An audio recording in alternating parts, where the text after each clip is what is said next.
तीन काली बहू करे सेवा, दो गोरी बहू खाए मेवा। श्वेता, अंजलि, मेरी प्यारी बहू, अपने सुंदर सुंदर पैरों से इस कलश को गिराकर इस घर के अंदर प्रवेश करो।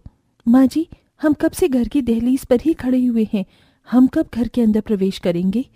मेरा बस चले तो मैं तुम तीनों को इस दहलीज पर भी खड़े न होने दूं। मैं नहीं चाहती कि तुम तीनों अपने इन काले पैरों से मेरे घर के अंदर प्रवेश करो। ना जाने कौन सा ऐसा समय था जब तुम्हारे ससुर को तुम तीनों पसंद आई। वो तो भगवान को प्यारे हो गए, लेकिन उनकी आखिरी इच्छा को पूरा करना मेरा फर्ज था। इसीलिए मैं तुम तीनों को इस घर की बहू बनाकर ले आई। इतना कहकर माधवी जल्दी से अपनी दोनों गोरी बहू का गृह प्रवेश करवाती है और उन्हें घर के अंदर ले जाती है। वहीं तीनों बड़ी काली बहुएं दहलीज पर ही खड़े होकर अपने काले रंग के बारे में सोच सोच कर रोने लगती हैं और ऐसे ही शादी का पहला दिन गुजर जाता है। आज तुम पांचों की पहली रसोई की रस्म है। तुम लोगों को जो भी खाने में बनाना आता है वो तुम बना लेना। श्वेता, अंजलि, तुम दोनों को फिक्र करने की कोई जरूरत नहीं है। अगर तुम दोनों को कोई भी चीज की जरूरत पड़े तो मुझे आवाज दे देना, ठीक है? अब पांचों बहुएं रसोई में जाती हैं और अपनी पहली रसोई की रस्म की तैयारी शुरू कर देती हैं, जहां तीनों काली बहुएं तरह तरह के पकवान बनाती हैं।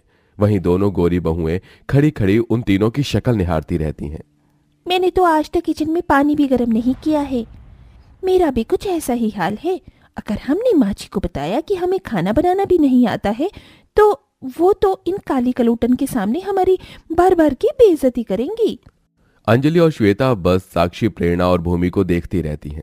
वहीं वो तीनों बहुएं फटाफट खाना बनाकर तैयार कर देती हैं।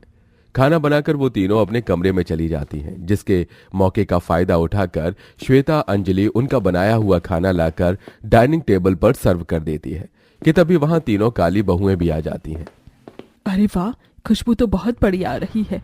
इन दोनों का तो खाना बनाकर तैयार भी हो गया, लेकिन तुम तीनों का खाना कहाँ है?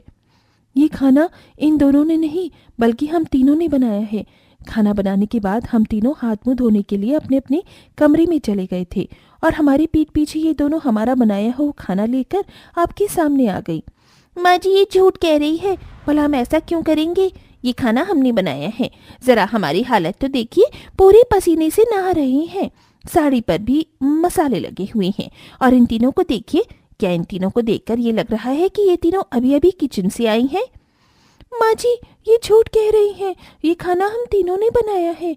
बस करो तुम तीनों, और कितना झूठ बोलोगी। शक्ल के साथ साथ तुम्हारा दिल भी काला है। अगर खाना बनाना नहीं आता था तो पहले बोल देती। ये सब नाटक करने की क्या जरूरत थी, बदसूरत कहीं की।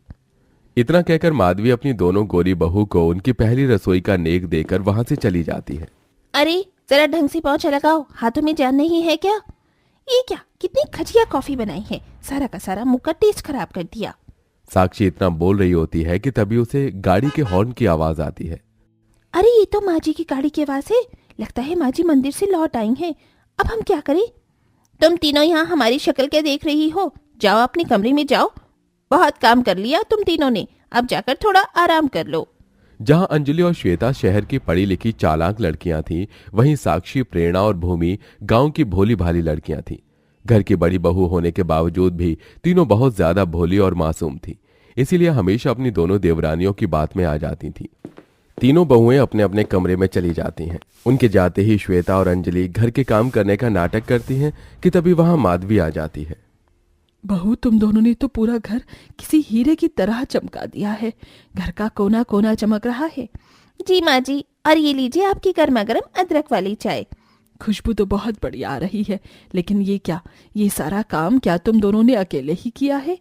हाँ माँ जी, और नहीं तो क्या। आपकी तीनों बड़ी बहुएं तो अपने अपने कमरों में आराम कर रही हैं, इसीलिए हम दोनों ही घर के सारे काम कर देते हैं।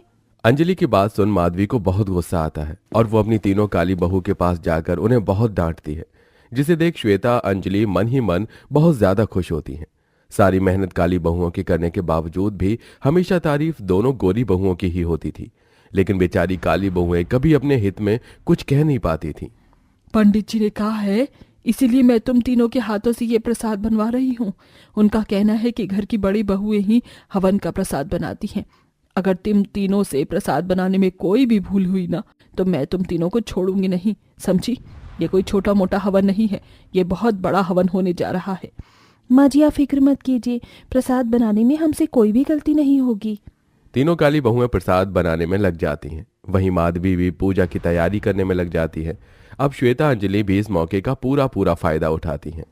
ये क्या, तुम तीनों यहाँ हो और पंडित जी तुम्हें कब से बाहर बुला रहे हैं? उन्हें तुम तीनों से कुछ काम था, लेकिन हमें तो बाहर से कोई भी आवाज नहीं आई। हमारी बात का यकीन नहीं है तो बाहर खुद जाकर देख लो, वरना अभी जब माँ जी गुस्से से तिलमिलाती हुई आएंगी ना, तभी तुम तीनों को यकीन होगा।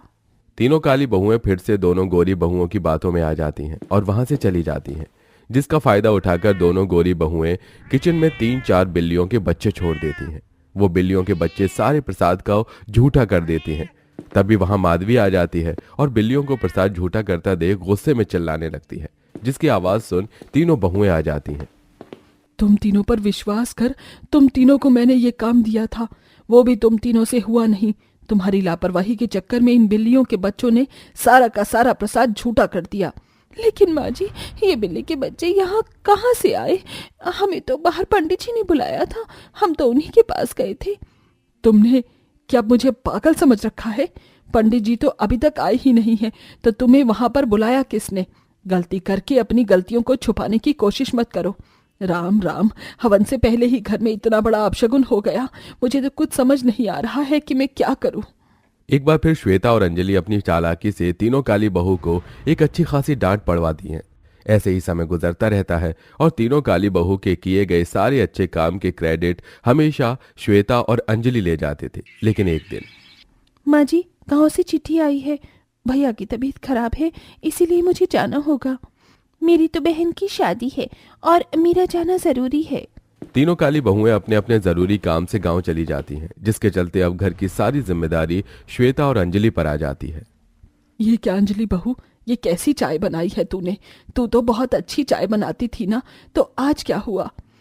अब मैं इन्हें कैसे बताऊं, वो चाय मैं नहीं बल्कि इनकी काली बहू बनाती थी।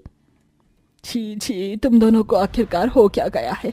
पहले तो तुमने चाय इतनी घटिया बनाई, अब ये खाना, ये रोटियां, पानी से भी पतली दाल, और ये क्या सब्जी बनाई है तुमने?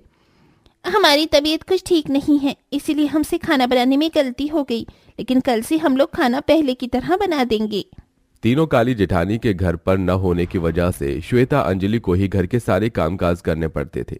जहां उन्होंने पहले कभी एक चम्मच भी नहीं उठाया था, अब उन्हें घर का झाड़ू पोछा, बर्तन, कपड़े सारे काम करने पड़ते थे, जिससे अब दोनों बहुत ज्यादा परेशान हो चुकी थी। आह, मेरी कमर, आज तो मेरी कमर को भी उसकी नानी याद आ गई होगी। और नहीं तो क्या, रोज रोज इतना सारा काम कर करके मेरी तो हड्डियों में भी दर्द शुरू हो गया है। अब समझ आ रहा है कि ये तीनों कैसे काम करती होंगी। लगता है भगवान हमें हमारे किए की सजा दे रहा है। हम हमेशा उन तीनों से मेहनत करवाती थी और सारा क्रेडिट हम दोनों को मिलता था। माँ जी के सामने हमने हमेशा उन तीनों को गलत ठहराया और सारी तारीफें हमने बटोरी। श्वेता और अंजलि आपस में बात कर ही रहे होते हैं कि तभी माधवी उनकी सारी बातें सुन लेती है। अच्छा, तो इसका मतलब सारी मेहनत हमेशा वो तीन बेचारियां ही करती रहीं और तारीफ हमेशा तुम दोनों ले जाती थी। तुम दोनों की खूबसूरती के बहकावे में आकर मैं तो इंसानियत भूल ही गई थी। शर्म आती है मुझे कि मैंने तुम जैसी लड़कियों को अपने घर की बहू बनाया। माँ जी, हम जानते हैं कि हमने जो किया वो गलत था, लेकिन माँ जी ऐसा मत बोलिए, हमें माफ कर दीजिए। अब तुम्हें माफ मैं नहीं बल्कि वो तीनों ही करेंगी। दिन बीतते हैं और कुछ दिनों में तीनों काली बहुएं अपने मायके से लौट आती हैं। तुम तीनों हमें माफ कर दो, हमने हमेशा तुम तीनों की काले रंग का मजाक उड़ाया, तुम्हारे साथ ज्यादती की। तुम्हारी की गई मेहनत का फल हमेशा हम दोनों ले गई, लेकिन आज हम दोनों को हमारी गलती का एहसास हो गया है। ये दोनों बहुएं बिल्कुल ठीक कह रही हैं। इनके साथ साथ मुझे भी मेरी गलती का एहसास हो गया है। बहू, मुझे भी माफ कर दे। माँ जी ऐसा मत कहिए, आप हमसे क्यों माफी मांग रही हैं? आपका कोई कसूर नहीं था और ना ही इन दोनों का कसूर था। कसूर तो सिर्फ हमारे काले रंग का था, लेकिन आखिरकार सब कुछ ठीक हो गया और हमें हमारा पूरा परिवार मिल गया। माधवी अब अपनी पांचों बहुओं में घर के सारे काम बराबर बांटती है, जिससे पांचों बहुएं कभी भी काम को लेकर कोई बहस नहीं करती। वहीं श्वेता और अंजलि भी अब पूरी तरह से सुधर जाती हैं और अपनी तीनों बड़ी भाभियों की इज्जत करती हैं, जिससे अब घर में सब खुशी खुशी रहते हैं।